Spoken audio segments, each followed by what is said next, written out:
Jadi di sini ada beberapa poin. Saya tidak menganggap bahwa apa yang disampaikan oleh Pak Guru itu murni dari pemikiran beliau. Karena yang saya lihat memang pemikiran yang disampaikan oleh Pak Guru Gembul itu muncul di beberapa media sosial, sehingga di sini saya anggap Pak Guru Gembul sebagai wasilah untuk menyampaikan hal tersebut. Dan saat ini bismillah saya akan menjawab sesuai apa yang saya pahami. Yang pertama, di sini Pak Guru menyampaikan polemik ini tidak keluar oleh Kiai Imad. Polemik ini tidak kemudian keluar dari Kiai Imad. Ini bisa saya benarkan. Mengapa? Karena begini.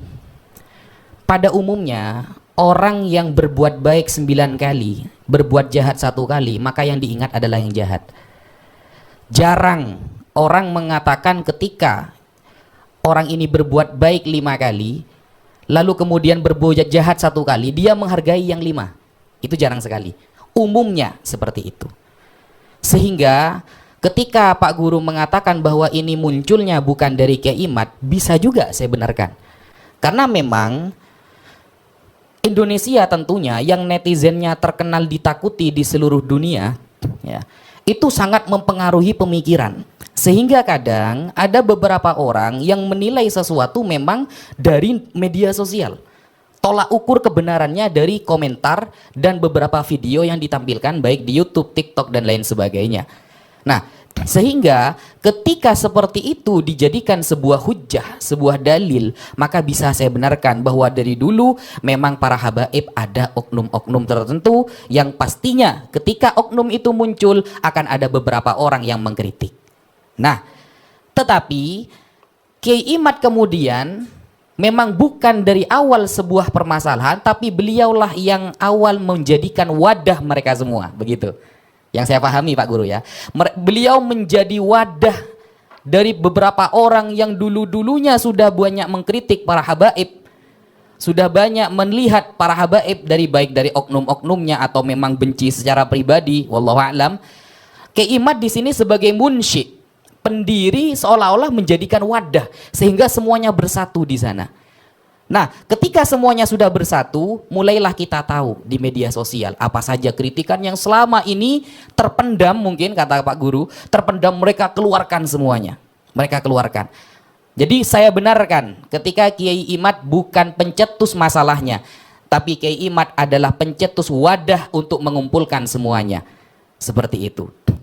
Kemudian yang kedua, anggap saja Kiai Imad adalah salah satu pengkritik. Jadi begini Pak Guru. Awal mula saya terikut masalah nasab ini, saya sudah cerita di Nabawi TV. Saya tidak sama sekali mau, karena saya tuh di YouTube biasanya cuma diskusi lintas agama Pak Guru. Saya tidak tertarik untuk masuk di dunia nasab, karena nasab ini dari dulu hingga sekarang itu adalah masalah dapur orang. Yang orang luar seharusnya nggak boleh bahas itu. Para ulama itu ada istilahnya nasabah, orang-orang yang ahli memang dalam bidang nasab, sama dengan dokter gigi. Lalu tukang tambal ban ikut-ikut ilmu dokter gigi, ngawur pasti. Nah, nasab ini tradisi di dalam Islam adalah yang mengatur adalah sebuah keluarga sendiri, ulamanya ada sendiri, kitabnya pun ada sendiri. Gak sembarangan. Baru sekarang terjadi ada orang yang tidak memiliki kredibilitas dalam berbicara nasab, tak pernah tercatat berguru kepada ulama nasab, tak pernah punya karya yang diakui oleh ulama nasab, dia berbicara nasab bahkan sampai taraf membatalkan. Itu yang kemudian menggiring saya untuk harus menjawab statement itu. Loh, kok lucu? Dulu orang yang bisa nasab, membahas nasab, itu minimal pernah belajar kepada guru yang memang mahir dalam hal itu. Itu tradisi kita di pesantren seperti itu. Ketika dia ahli fikih, maka dia itu harus benar-benar tercatat atau terkenal dengan bisa baca kitab fikih. Ketika ditanyakan masalah wudhu dia bisa, batal-batalnya, rukun-rukunnya. Nah, seperti itu. Nah, sehingga itu yang membuat saya untuk menjawab. Kemudian Habib Rizik banyak melakukan kisruh. Nah, ini yang saya katakan, Habib Rizik ketika dikatakan banyak membuat kisruh atau radikal ini banyak statement dari banyak orang Islam ya. Bukan hanya orang Islam sebenarnya, orang kafir juga banyak. Karena dia Habib sehingga mereka takut mengkritik.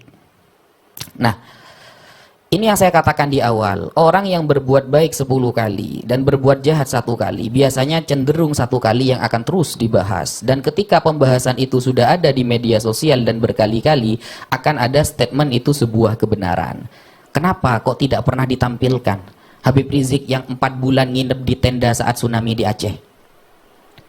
Coba tanyakan kepada orang Aceh, kenapa itu tidak pernah ditampilkan?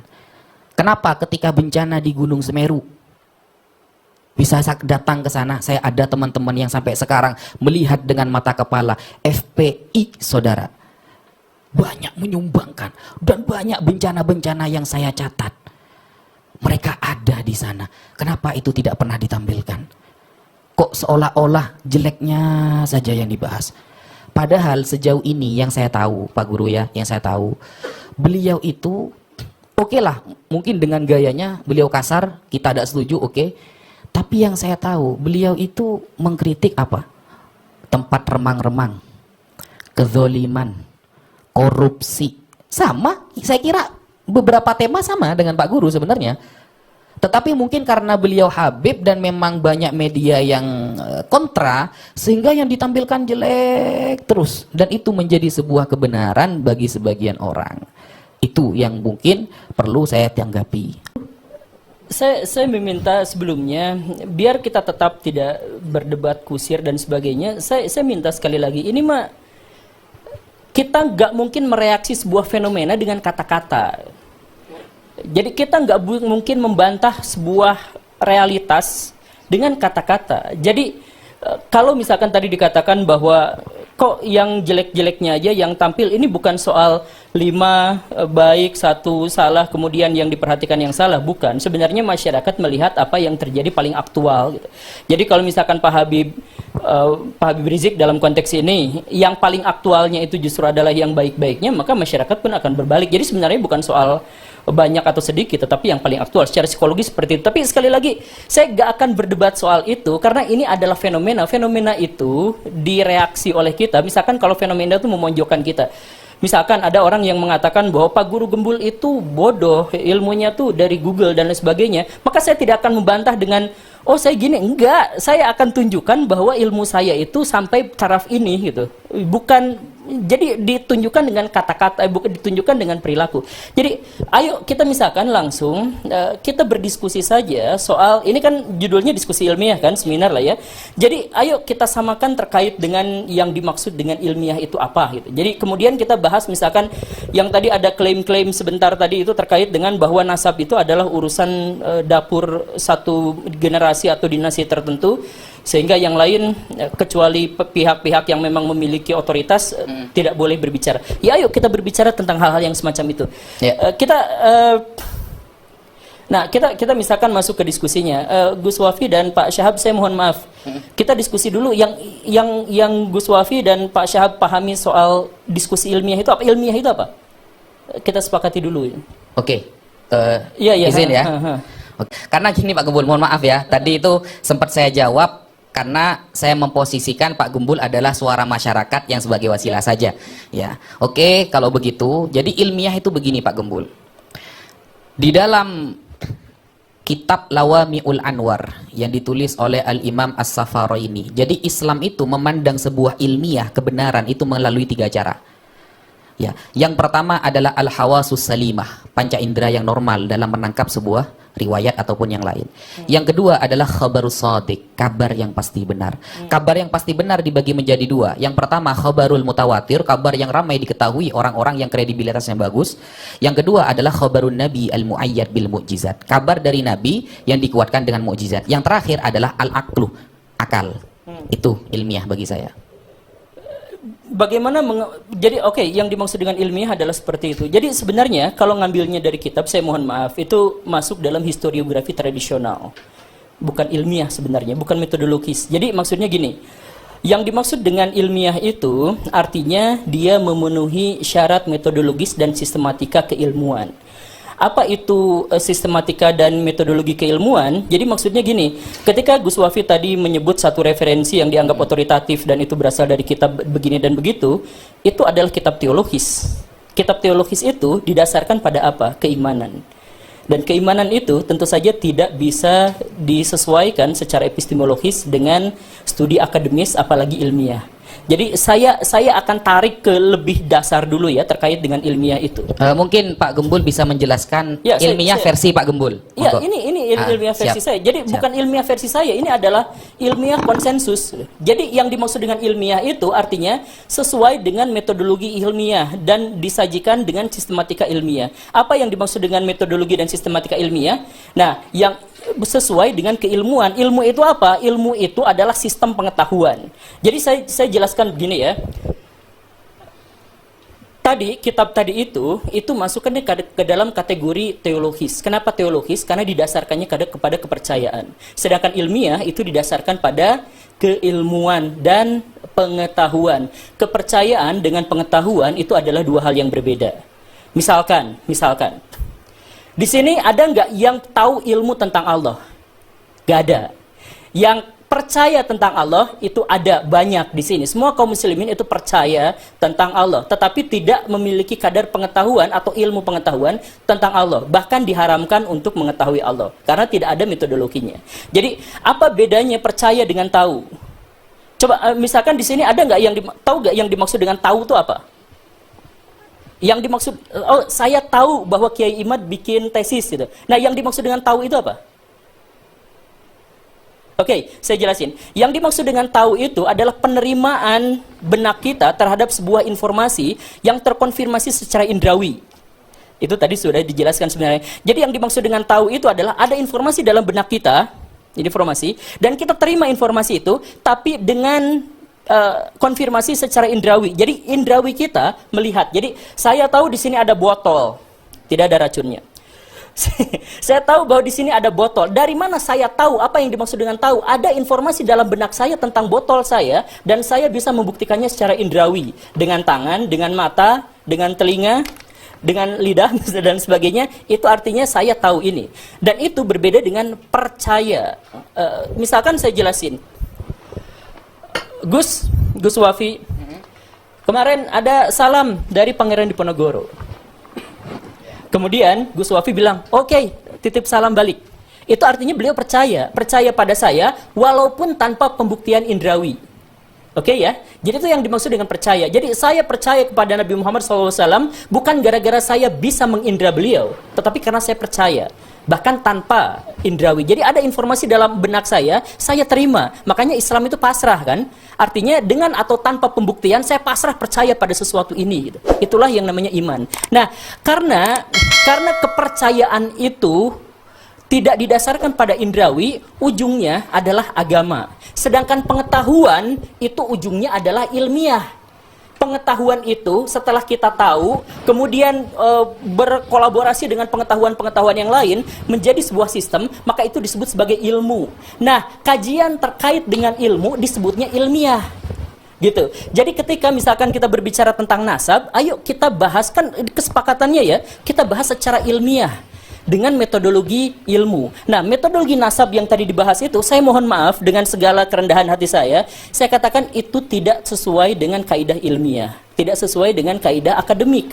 Makanya ketika saya menyatakan saya terpisah dengan Kiai Imad, saya menghormati beliau secara pribadi sama seperti saya menghormati Gus Wafi, tapi itu tidak sesuai dengan metodologi ilmiah. Salah satu contohnya, Gus Wafi pernah dalam perdebatan pertama itu dengan Pak Kori yang akhirnya dipermalukan pada yang waktu di Banten, itu. Ya, yang di Banten itu. Gus Wafi bersama Pak Rumail, bersama Pak Hanif Alatos itu mengatakan, kitab nasab mana yang mensyaratkan ada bukti sezaman, begitu kan? Betul. Itu artinya ilmu nasab tidak sesuai dengan kaidah ilmiah. Karena kaidah ilmiah berarti harus terbukti secara indrawi. Jadi maksudnya hal itu. Jadi saya misalkan ya, nanti kita diskusikan sama-sama. Gus Rumail dan Gus Wafi mengatakan bahwa Atau misalkan Kiai Imad mengatakan bahwa nasab itu terputus selama 500 tahun. Terus Gus Rumail kemarin mengatakan, oh enggak, ada temuan yang kami temukan lebih baru lagi. Terputusnya hanya 150 tahun dan bahkan bisa segini, misalkan begitu ya. Terputus 150 tahun artinya adalah saya seperti tadi. Saya ngomong sama Gus Wafi, Gus ada salam dari Pangeran Diponegoro. Karena Pangeran Diponegoro dengan saya itu rentang waktunya 150 tahun. Beliau wafat tahun 1855, saya lahir tahun 1985. Jadi ada rentang waktu sekitar 10 tahun di mana beliau hidup dan saya ada juga, rentangnya 150 tahun. Secara akademik, secara ilmiah, bolehkah Gus Wafi menerima perkataan ada salam dari Pangeran Diponegoro? Secara ilmiah tidak mungkin. Tidak diterima. Karena apa? Karena tidak mungkin secara indrawi ada orang yang bisa mengkonfirmasi itu. Kan begitu rumusannya.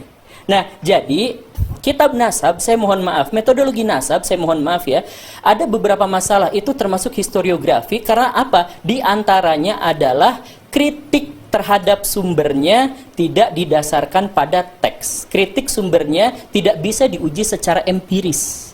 Begitu. Oke, boleh saya jawab? Berarti dari awal kita sudah berbeda metode ilmiah berarti ya. Kalau Pak Gembul lebih mengarah kepada indrawi. Sedangkan kitab yang saya sampaikan salah satunya adalah dengan indrawi. Kenapa bukti kitab sezaman itu tidak diterima oleh para ulama? Maksudnya itu tidak pernah ulama itu menyampaikan mana bukti kitab sezaman. Justru ini yang lebih ilmiah, saya buktikan Pak Gembul. Islam itu Pak Gembul, ketika ada orang bicara kepada saya, Ustadz Wafi, saya tadi melihat ada orang tabrakan di sana. Ya, otomatis saya secara indrawi tidak melihat. Maka hanya agama Islam. Pak Gembul bisa survei di agama yang lain. Karena mungkin Pak Gembul sudah mempelajari beberapa agama. Nah, survei. Hanya Islam yang paling ilmiah. Tidak ada agama yang memposisikan akal paling profesional daripada Islam. Ketika ada orang mengabarkan kepada saya bahwa di sana ada orang yang tabrakan, sedangkan saya tidak bisa melihat itu adalah benar atau tidak, istilahnya dalam usul fikih yahtamilu sidqa wal kadzib, bisa jadi dia benar, bisa jadi dia bohong. Maka yang pertama kali dipandang adalah orangnya.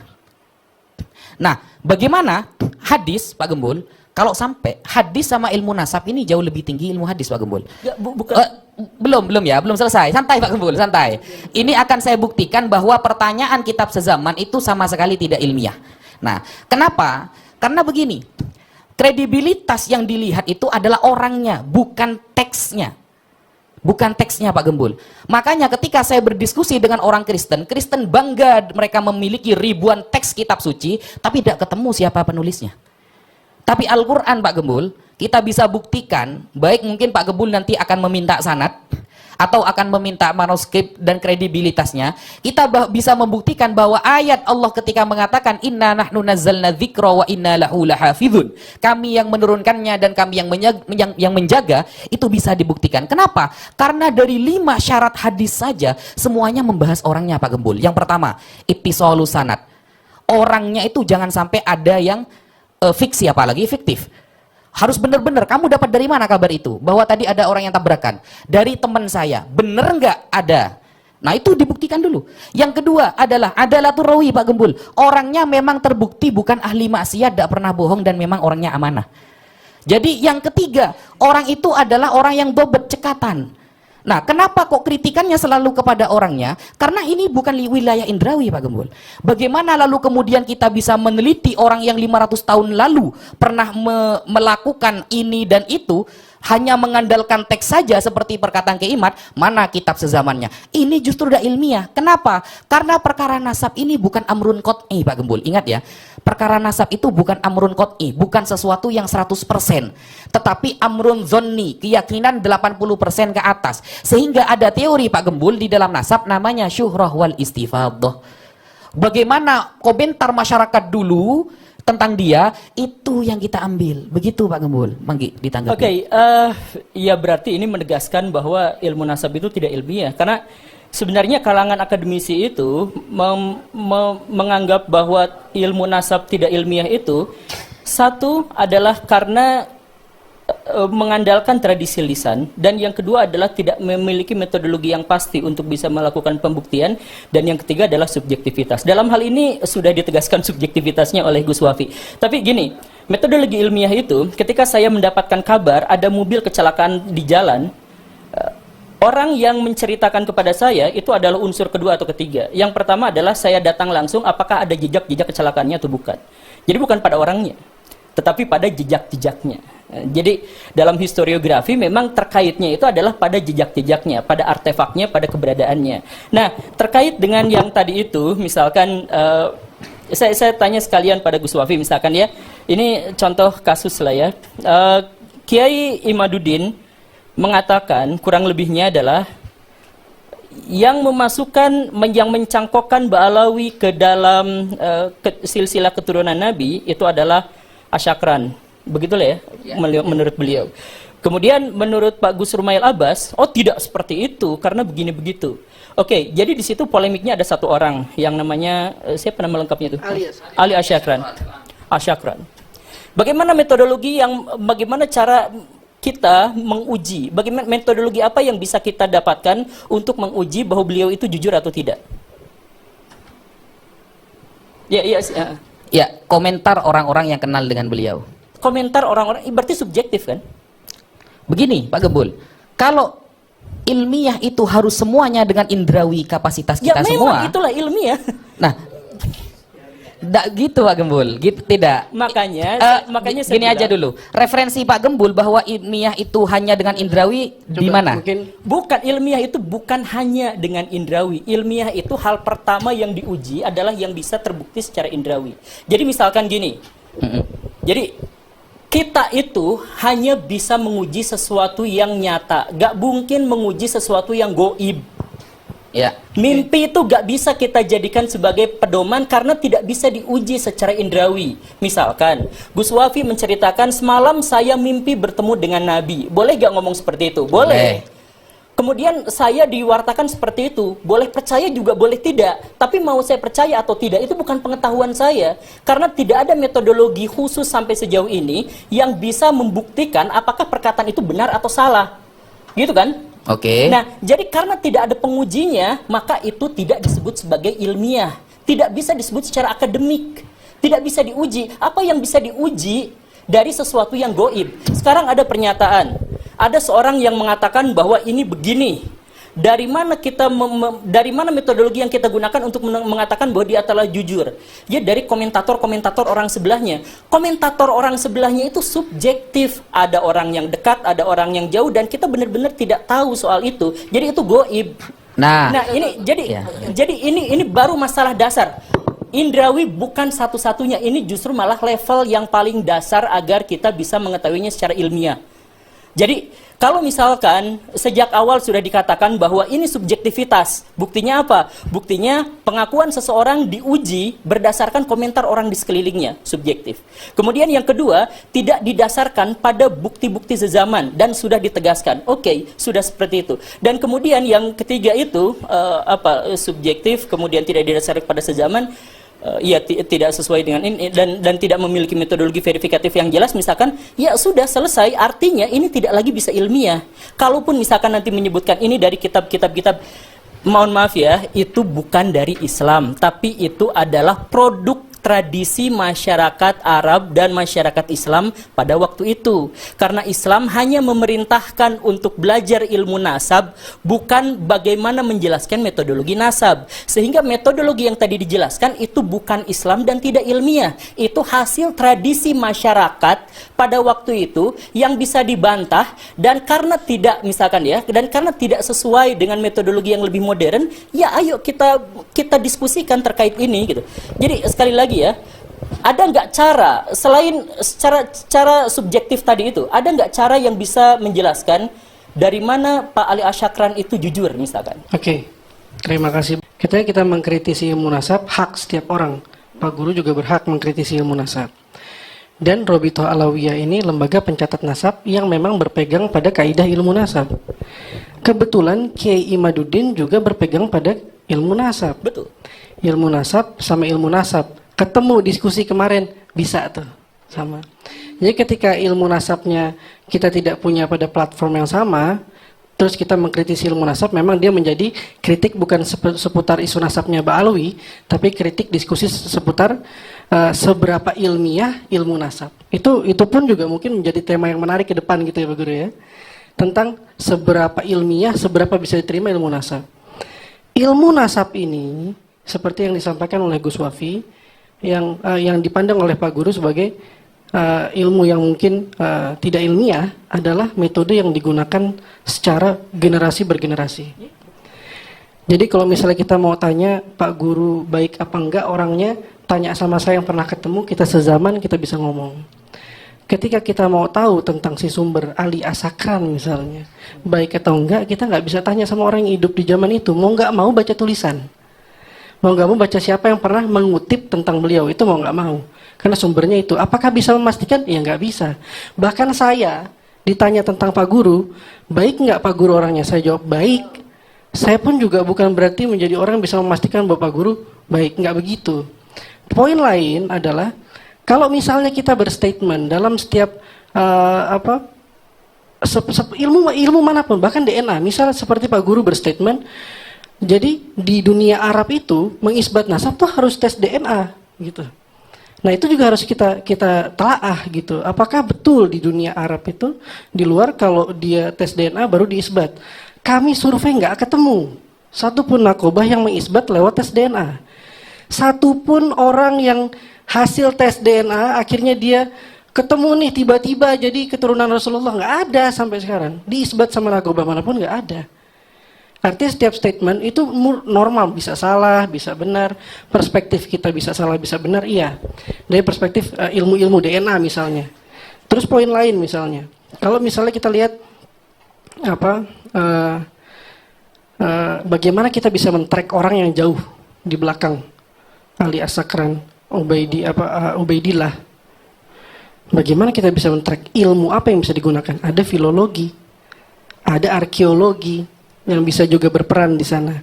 Nah, ada filolog misalnya menyampaikan berdasarkan ilmu filologi, Ubaidillah bin Ahmad ini tokoh fiktif. Berdasarkan filologi, Ubaidillah ini tokoh fiktif. Itu sebuah kesimpulan hasil dari penelitian. Kita minta penelitiannya, apakah pernah meneliti manuskripnya, pernah datang ke Hadramaut kah, cek semua peninggalannya.